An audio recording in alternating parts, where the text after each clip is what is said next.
Assalamualaikum warahmatullahi wabarakatuh. Hamdan wa syukran lillah, salatan wa salaman ala rasulillah Muhammad sallallahu alaihi wasallam wa ala alihi wa ashabihi wa man tabi'ahum bi ihsanin ila yaumidin amma ba'du. Ikhwani fillah wa akhwati fillah rahimakumullah, shaimin shaimat rahimakumullah, sahabat karib dimanapun berada. Alhamdulillah di Ramadan 1442 Hijriah ini kita kembali bertemu di Kultum Karib, insyaallah mudah-mudahan berkah. Dan di episode kali ini saya mewasiatkan untuk diri pribadi dan umumnya kepada sahabat karib sekalian untuk mengingat satu esensi, satu pelajaran penting tentang Ramadan. Jadi Ramadan ini sejatinya adalah cara Allah untuk mengedukasi kita, mendidik, melatih ya, supaya kita menjadi manusia yang tidak takluk pada hawa nafsu. Jadi sejarah panjangnya demikian. Kemudian Allah mewajibkan kita shaum Ramadan agar kita bisa mengelola hawa nafsu. Kenapa demikian? Sebab sesuai dengan hadis Rasulullah SAW, selama bulan Ramadan kan tidak ada setan. Setan dibelenggu, ya, usil salatis syayatin, dibelenggu setannya, tidak ada yang mengganggu manusia, tidak ada yang bikin yuwaswisu fi sudurin nas, yang was-was diri kita tidak ada. Sebab setan selama 1 bulan Ramadan dia dikerangkeng, dihukum, dipenjara oleh Allah, tidak berkeliaran. Yang ditinggalkan oleh Allah selama bulan Ramadan adalah hawa nafsu di dalam diri setiap muslim. Ini yang lebih berat. Oleh sebab itu, ini yang perlu kita waspadai. Oleh sebab itu, ikhwah fillah, sahabat karib yang dimuliakan Allah Subhanahu wa taala, hati-hati Ramadan kita, saum kita menjadi gagal sebab kita kemudian tidak lulus dalam mengelola, menaklukkan hawa nafsu.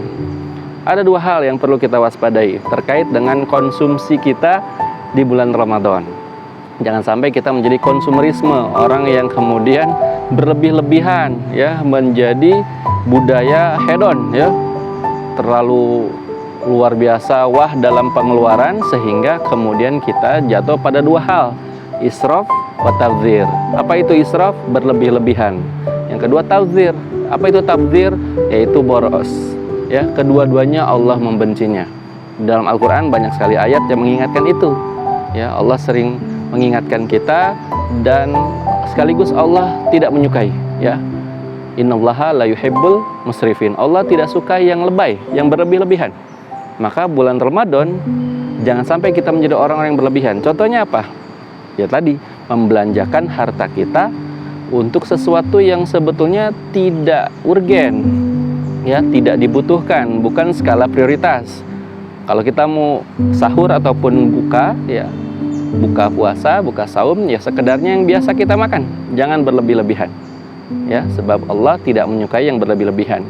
Juga tidur, Allah juga tidak menyukai manusia yang sepanjang hari, misalnya dari subuh sampai maghrib dia tidur. Innallaha la yuhibbul musrifin. Banyak kemudian sholat yang ditinggalkan oleh dia, malah jadi dosa jatuhnya.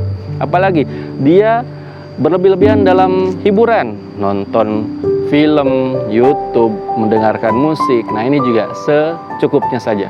Boleh, tapi jangan berlebih-lebihan.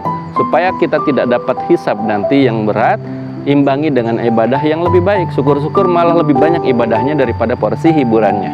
Ya, membaca Al-Quran, menghafalkannya, mendengarkan kajian baik langsung offline maupun online, ya, dan membaca buku, menulis dan lain sebagainya. Banyak aktivitas lain yang kita bisa lakukan. Kalau itu tidak bisa juga kita lakukan, terakhir baru dibolehkan oleh para ulama tidur, ya, dengan syarat tidurnya niatnya untuk sekedar menghilangkan diri dari hal-hal atau menjauhkan diri dari hal-hal yang unfaedah, ya. Tapi jangan lupa waktu sholat, ya. Insya Allah kita akan tetap masuk kategori tidurnya ibadah, ya. Lalu kemudian tabdzir, boros, ya.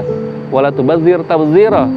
Allah tidak menyukai juga, melarang kita untuk tabdzir, boros. Innal mubadzirina kanu ikhwanasy syayatin, ya.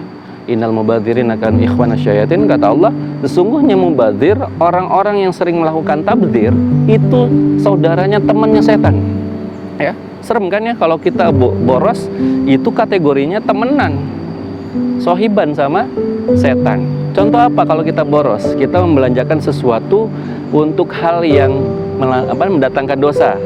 Contoh tabdzir adalah misalnya kita membeli makanan siang hari pada saat berpuasa, masuk kategori tabdzir. Ya, terus apa lagi?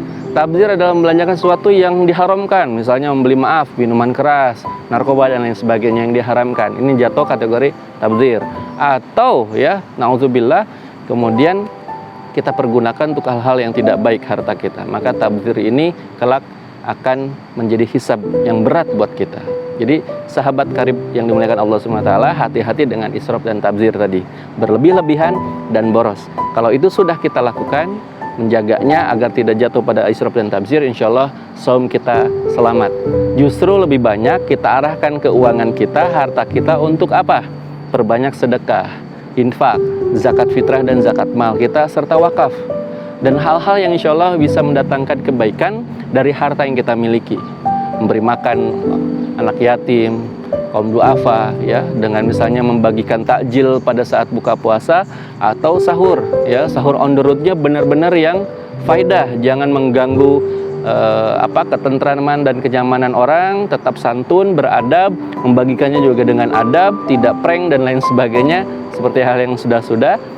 Itu sahur on the road yang insya Allah berfaedah. Dan jangan lupa, sahur on the road juga harus tetap sholat, ya. Jangan sampai didahulukan sahur on the road tapi tidak sholat subuh, tidak puasa juga orang pelakunya, ini kemudian menjadi dosa buat pelakunya. Insya Allah Ramadan tahun ini tidak akan sia-sia. Jangan lupa pastikan diri kita tidak jatuh pada israf dan tabdzir. Baik sahabat karib yang dimuliakan Allah, selamat melanjutkan aktivitas Ramadannya. Semoga diberkahi oleh Allah SWT.